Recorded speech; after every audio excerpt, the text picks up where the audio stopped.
The illusion of romance. Imagine your ideal date in the modern world. A warmly lit restaurant, a glass of red wine emitting a delicate aroma, soft jazz playing from a corner speaker, and the person across from you wearing a touch of expensive perfume. Privacy is absolute. When night falls, the bedroom door closes, and the outside world is completely disconnected. That is how 21st century humans define love and intimacy. The experience is smooth, poetic, and utterly safe. But now, rip yourself away from that plush mattress and step back about 50,000 years. Forget the candles. Forget the roses! Forget the very concept of romance or sweet whispers. In the unforgiving world of the Stone Age, sex wasn't poetry, and it certainly wasn't a relaxing weekend activity. It was a pure biological function, a brutal evolutionary mandate, and it took place under conditions that would severely traumatize any modern citizen. Privacy? A sci-fi concept. The first and most shocking thing about the sex life of prehistoric humans is this. There was absolutely no privacy. Unless you wanted to lead your partner into the middle of a dense forest where a starving saber-toothed tiger was ready to turn you both into a high-protein midnight snack, your only option was to get down to business, right inside the cave. But a cave is not a studio apartment. It was the communal living space for the entire pack. Picture this scene using our stick figure drawings. You and your partner are in the corner of the cave. Just 2 steps away is an uncle snoring like a thunderstorm, a few toddlers crawling around fighting over a bone, and the tribal chief, who always looks grumpy, sitting by the fire sharpening a spear. No private rooms, no partitions, no background music to drown out the noise. Every sound, every movement you made happened under the watchful eyes, or at least the auditory presence, of a dozen other members. The concept of body shame or modesty probably hadn't fully formed at this stage. Physical intimacy happened as casually as scratching an itch or chewing on raw meat. For our stick figure characters, mating was simply a collective activity occurring against the backdrop of a cramped, smelly, and noisy pack. A feast for the senses. And parasites. Speaking of smell, we have to face another horrifying biological truth. Personal hygiene. Modern humans are obsessed with smelling good. We shower daily, use deodorant, shave, and wax. But what about our ancestors? Those 2 bodies entwined in the dark corner of the cave might not have touched a drop of clean water for months. Their skin was perfectly coated in a layer of sour sweat accumulated from chasing prey, the blood of the animals they killed, animal fat smeared on to ward off the cold, and a generous amount of dirt from sleeping on the damp cave floor. When physical contact occurred, it wasn't just a union of 2 souls. It was a summit meeting for thousands of alien organisms.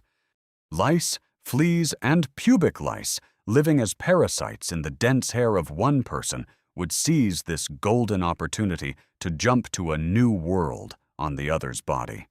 Humanity's most ecstatic, primitive moments doubled as a massive migratory buffet for parasites. Yet, within that disgust lay nature's perfect survival mechanism. The pungent body odor we find repulsive today was actually the biological radar system of prehistoric humans. Through the complex cocktail of pheromones and sweat, they could literally smell the genetic quality of their partner. Their primitive brains would analyze that scent to determine if the other person's immune system was robust, and if they were genetically compatible enough to produce offspring that could survive the harsh winter. Forget lengthy Tinder bios. A prehistoric profile was read purely through the nose. Mating standards and the cruel rules. So, what made prehistoric humans swipe right? It certainly wasn't a good sense of humor, music, taste, or charming conversation skills. In a world where death lurked around every corner daily, mating standards were ruthlessly pragmatic. For females, an attractive male was one with bulging muscles, a body covered in scars, proving he had clashed with predators and lived, and the ability to bring home the most meat. Physical strength was the only guarantee that her offspring wouldn't starve. For males, the ideal female had a wide pelvis and a high capacity to store fat. Fat was invaluable in prehistoric times. It represented the energy reserves needed to nurse a child through months of famine. Romance had no place here. The concept of faithful monogamy until death parts you might have been very blurry. Nature's ultimate goal was to spread genetic code as widely as possible.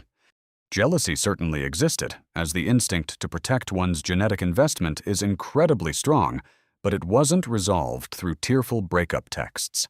It was resolved with wooden clubs smashed over a rival's head. Sexual violence and the fight for mates through brute force is a dark, undeniable part of evolutionary history. Life or death consequences. The sentence of childbirth. But the most terrifying part of Stone Age love wasn't the lack of privacy or the stench. The highest drama lay in its consequence. Pregnancy. Modern humans view pregnancy as a joyous occasion, a sacred milestone celebrated with baby showers, pristine hospitals, and doctors on standby 24/7. But for a prehistoric woman, pregnancy was a life-or-death gamble with incredibly terrible odds. Because human evolution favored walking upright on two legs, our pelvises narrowed. Meanwhile, to become the dominant species, our brains grew significantly larger. A massive head squeezing through a narrow pelvis. That is a horrific evolutionary design flaw that makes human childbirth more painful and dangerous than for any other primate. Imagine one of our female stick figure characters going into labor.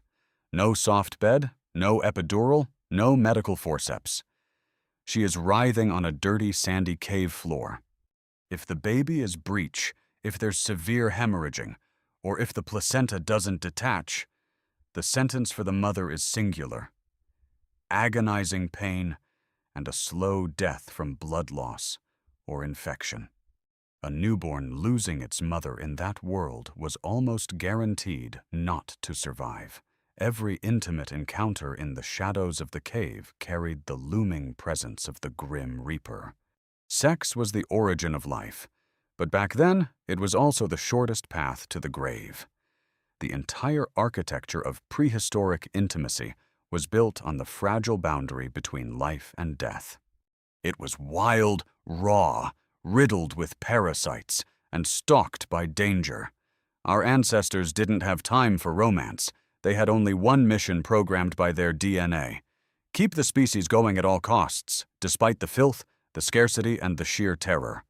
So, the next time you complain about your partner taking too long to text back or a restaurant dinner not meeting your expectations, remember the cramped, dark cave 50,000 years ago. Be thankful for bedroom doors with locks, indoor plumbing, antibacterial soap, and monumental medical advancements. We are currently enjoying a type of love so incredibly luxurious, a luxury bought with the blood, sweat, and ruthless survival of countless nameless ancient humans.